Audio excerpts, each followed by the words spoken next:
You have some time to look at questions 1 to 6.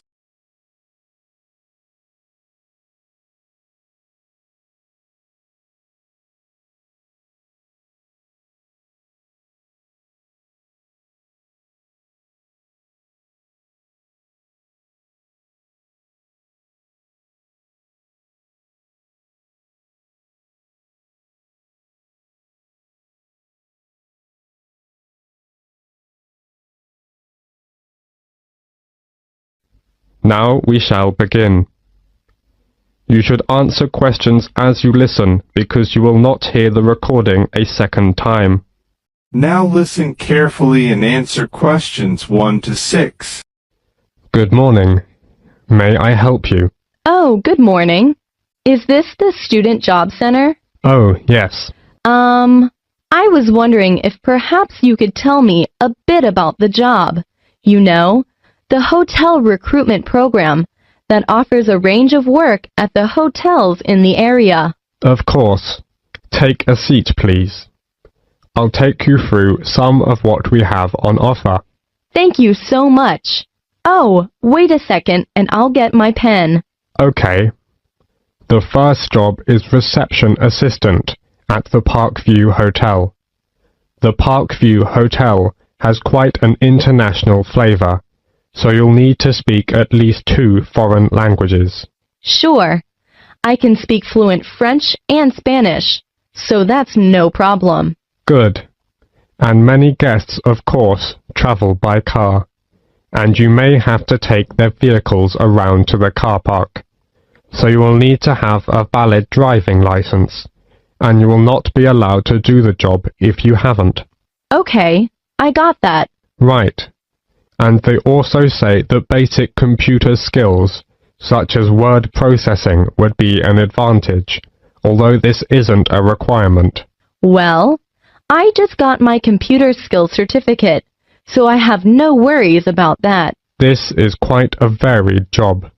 And in fact, I should point out that at certain times of the day, it would involve heavy lifting when guest luggage arrives, or perhaps deliveries come in. Is that okay for you? Well, it's hard to say at this moment, but I'll bear that in mind when deciding whether to apply for this post. Sure. Another job is general assistant at the Lakeside Hotel. To be honest, the pay is rather low, but there are compensatory factors. For example, the hotel will provide you with all your meals while you're working, and they will also train you in all the aspects of the job and then issue you with a certificate, which, of course, could be very valuable to you in the future. Oh, that sounds great. Now, the third job on offer is catering assistant at Hotel 98's smart new premises. As you know, this hotel is popular with exclusive travelers, and so you'll need to wear the distinctive staff uniform which you're provided with. Don't consider this job unless you're fairly flexible about when you work, as the hotel will require you to work nights for this job, and you will need to travel to and from the hotel, as it is situated just outside the city. Well, I'm afraid I can't manage that because of the lectures. Okay, I get the picture. So, which one will you prefer? Reception assistant at the Parkview Hotel or general assistant at the Lakeside Hotel? Well, I guess I still couldn't make up my mind right now. Can I have a few days to think about and go back to you later? That's no problem. And there are a few things I need to clarify with you. Now you have some time to look at questions 7 to 10.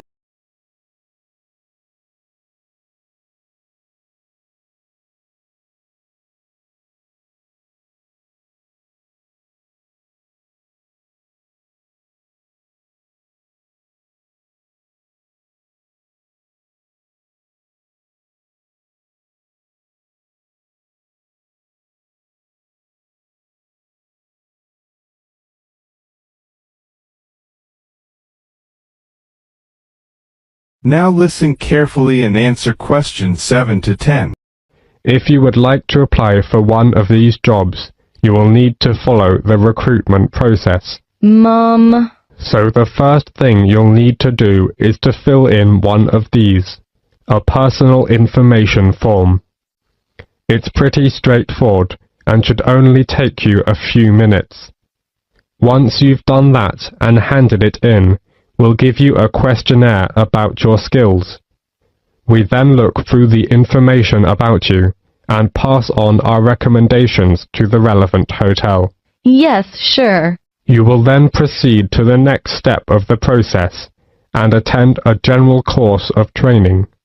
This is designed to be helpful and realistic, so an important part of the course is role-play activities. That sounds interesting. Yes, indeed. And after that, the final step is that you will be contacted by the hotel you're going to work for, and they'll post you a video about themselves and the work involved. Watching this will constitute further and specific training for your job. Oh yes, I think I'm very clear now. Thank you for helping me. It's a pleasure. Bye. Bye. This is the end of section 1. You now have half a minute to check your answers.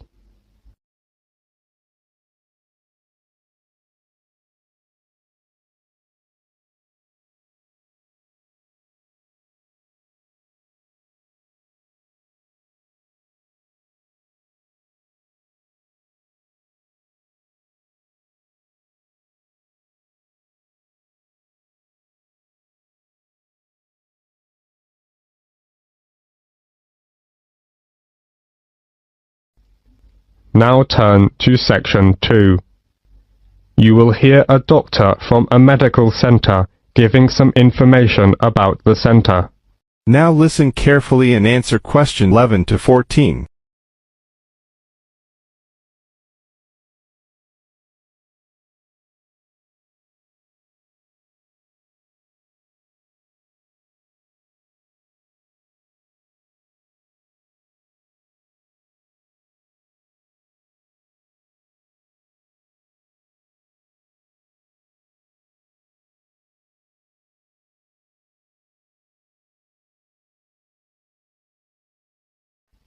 As you listen, answer questions 11 to 14.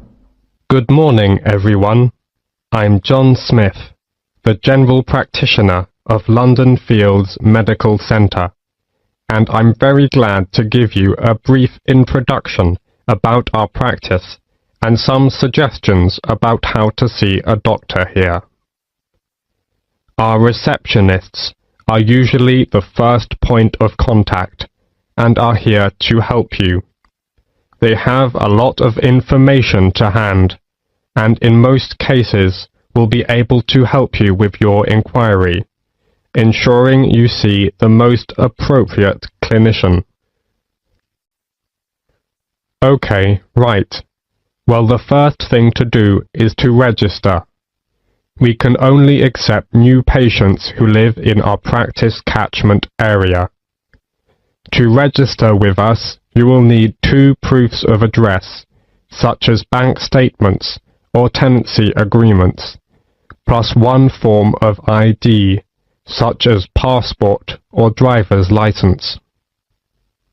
If you are foreign nationals, then you'll have to register as a temporary visitor. Then, fill in this form. It's a medical history form. You have to give details of any illnesses you have had. Then, you also need to write down if you've got any allergies. Okay? This as well as that. We need to know if you've had any operations. And, last of all, you have to give full details of current medication you may be on.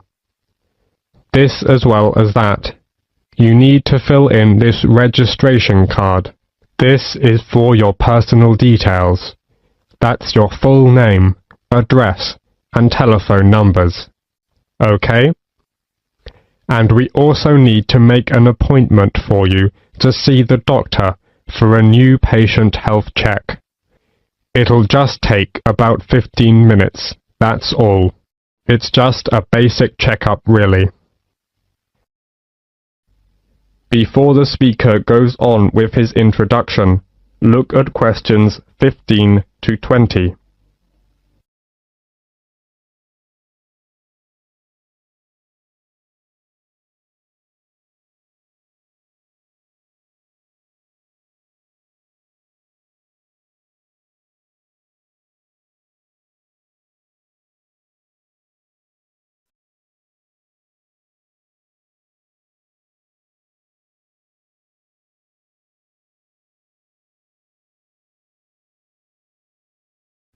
Now listen to the continued talk and answer questions 15 to 20 by choosing the appropriate letters. Okay then, let me tell you something about the health centre. We have 5 GPs here, general practitioners. We also have a practice nurse who looks after minor injuries. She can also administer some treatments. We also have a chiropodist. That's a foot specialist. She's private, which means you have to pay for the service, unless you're over 65. If you want to see a doctor, you have to make an appointment first. Please call our main switchboard number on 0207 923 8100 to book an appointment at either our main practice or one of our branch surgeries. You can also email for an appointment on londonfieldsmedical@nhs.net. Urgent cases are seen on the day. If your condition is non-urgent, you can expect to see a GP within 2 working days, though you may have to wait longer if you want to see a particular GP. If it's an emergency, you'd better come straight here to the centre. One of the doctors can usually see you. Or you can go to the emergency department at the hospital in town. If you are very sick, you can ask for a home visit as well. On Friday afternoons, we have an open surgery, which means you can come along and just wait to see a doctor. But you may have to wait for several hours, so it's much better to make an appointment and come at the specified time. Usually, when you see a doctor, you'll be given a prescription for medicine, which you need to take. Or you can choose to go to a pharmacist in a chemist's shop. If the doctor decides that you will need the medication for a long time, you will be given a repeat prescription form. This allows you to get a further supply without seeing the doctor again. You simply leave the repeat form here a few days before you need it. Then you pick up the medication at the chemist's. Oh, you may wonder how much this all costs. Well, there is no charge for seeing a doctor. You can make an appointment any time to see one of our doctors, and it will not cost you anything for the consultation. However, you need to pay for the prescription, and the cost varies with the medicine, but it's usually just a few pounds. Nevertheless, in some situations, such as pregnancy, the prescription is then free. All right. Do you have any other questions?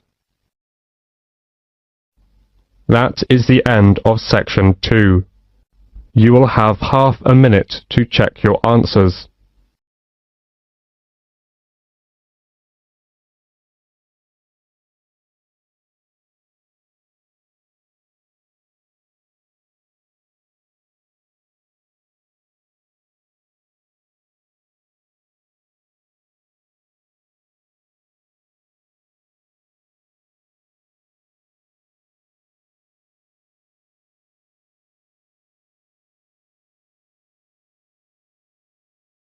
Now turn to Section 3. Section 3. You will hear a conversation between Carlos, Melissa, David and Simona. Now you have some time to look at questions 21 to 25.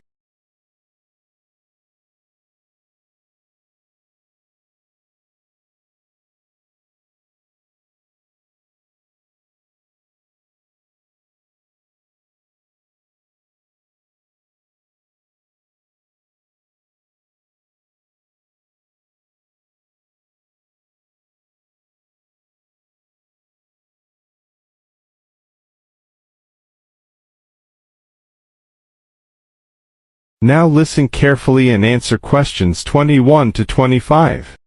Okay everyone, let's look at what presentation tips we come up with for our next seminar, Melissa. Okay, here's my first tip. Show up early. Some experienced presenters say that something good is bound to happen. I'm not sure about that, but... Well, you may have a chance to head off some technical problem. Also, at the beginning, before you actually begin your presentation, people filter in slowly. It's a great time to introduce yourself. Can't argue with that. Simona had some ideas about opening. Have a strong opening. I picked up a few ideas for structuring your opening. First, never apologize.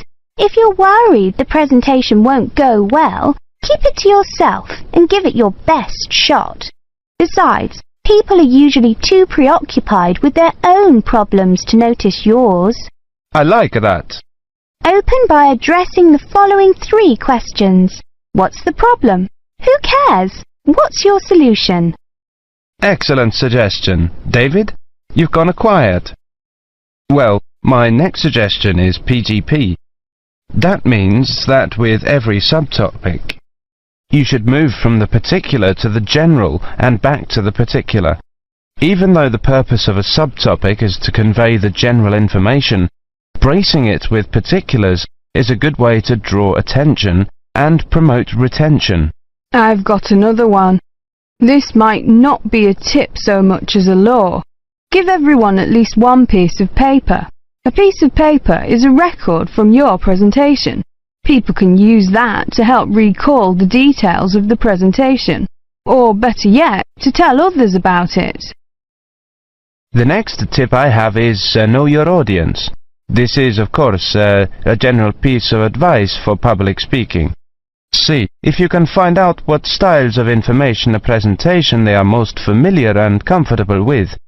Adapting your presentation to those styles will leave fewer barriers to the direct communication of your material. Now you have some time to look at questions 26 to 30.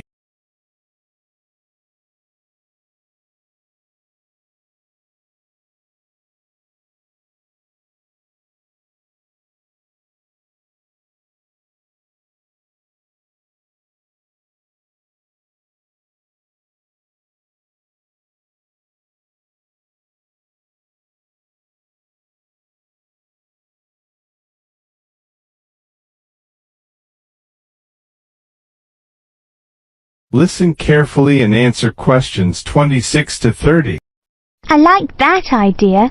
We mentioned possible technical problems before. My next point is that maybe speakers should rethink the overhead projector. Is one really necessary? I think that often is, but I agree with your basic point, Simona. Don't use one just because it's there. Maybe a good tip is to consider carefully what you are putting on your slides. Yes, David, that's a very good point to make. Slide content is, well, you don't want too much, too little. Carlos? Good points, both of you. Another point I have is to respect the audience. Don't condescend by dumbing down your lecture. Show them respect by saying what you believe and what you know to be the whole story. I also have a point about humour. I think that humour is generally good, but be careful with it. Humour in a presentation works best when it actually drives the presentation forward. If you find you're using canned jokes that don't depend on the context of the presentation, eliminate them. David? Maybe, Melissa, but always be very careful about jokes that put down a class of people. If you're going to alienate your audience, do it on the merits of your content. Also, avoid masculine or even feminine pronouns as universals. It can be a nuisance to half the audience. As universals, use the plural they. The Oxford English Dictionary has allowed they as a gender-neutral singular pronoun for years. Thanks, Simona. Thinking towards the end, take care with the questions. Many people judge the quality of your talk not by the 20 minutes of presentation, but on the 30 seconds you spend answering the question. Be sure to allow long pauses for questions. 10 seconds may seem like a long pause when you're at the front of the room, but it flows naturally from the audience's point of view. Let people know you believe your material. Speak with conviction. Believing your subject matter is one of the best ways to speak more effectively. Finish early, and something good is almost bound to happen. If nothing else happens, people will be able to leave early, and suddenly they'll have an extra couple of minutes to do things they didn't think they'd get to. People will really like you if you do that. I think we have missed the key point. Practice. Practice over and over and over. If you can, record your presentation. Play it back and watch yourself. You'll discover 1,000 horrible things you never knew about yourself. Now watch it again without the sound. Why are your hands flying around like that? Now listen to it with the picture. Get rid of those ums. Now watch it at twice the normal speed. This emphasizes low-frequency cycles in your gestures. David, those were excellent points.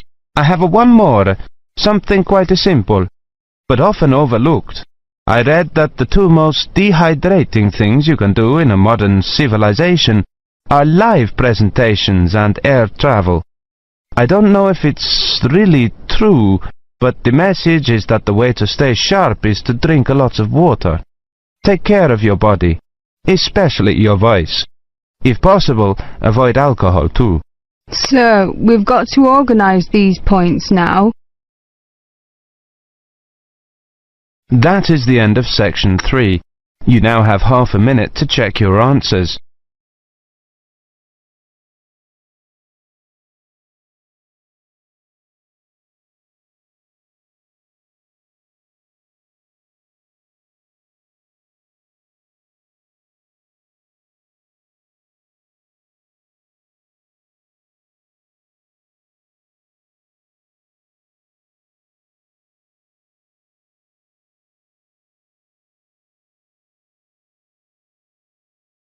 Now turn to section 4.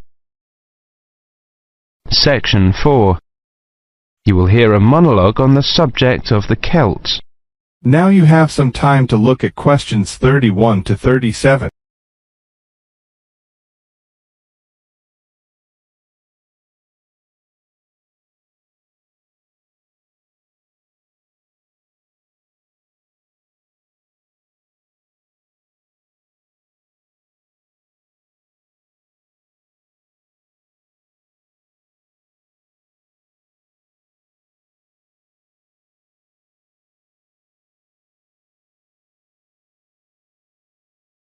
Listen carefully and answer questions 31 to 37.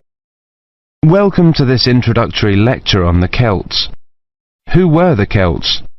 The Celts were an Indo-European group, that is, related linguistically to the Greeks, the Germanic peoples, certain Italic groups and peoples of the Indian subcontinent.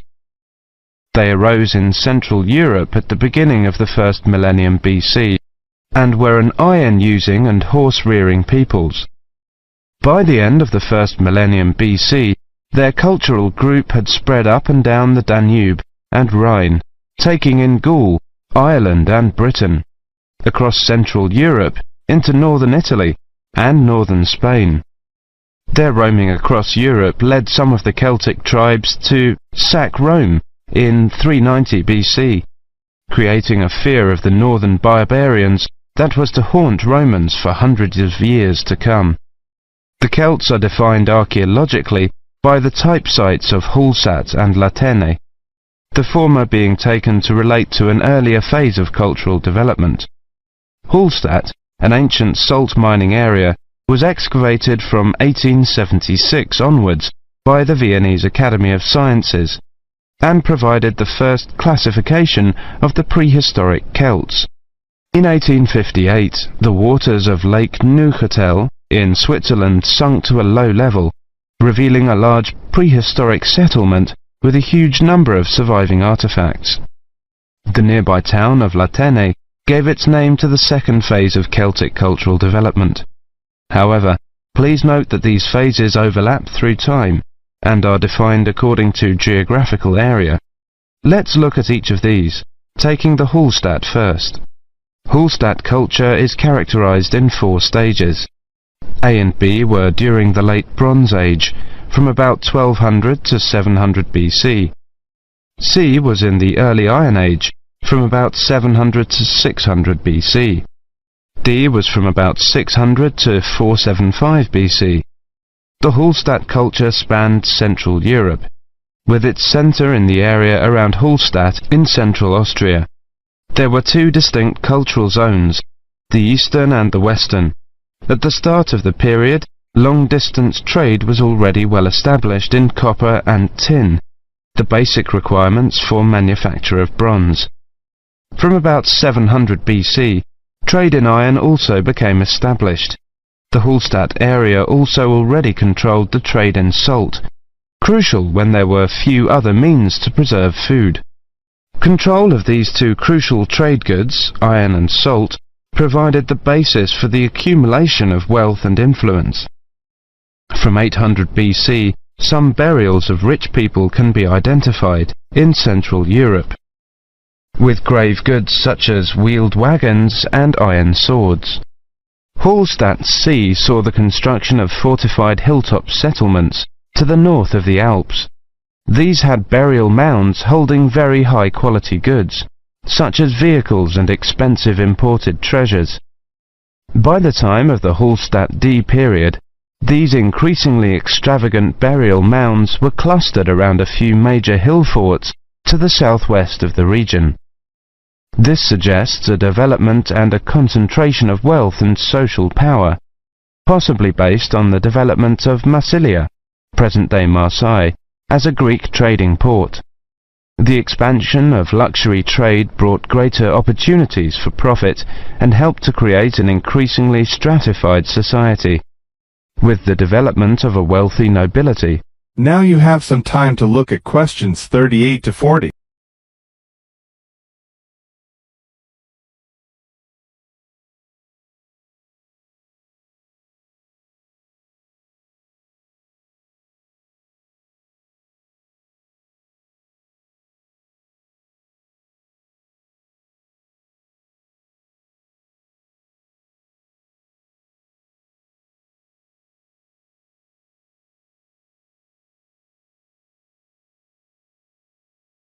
Now listen carefully and answer questions 38 to 40.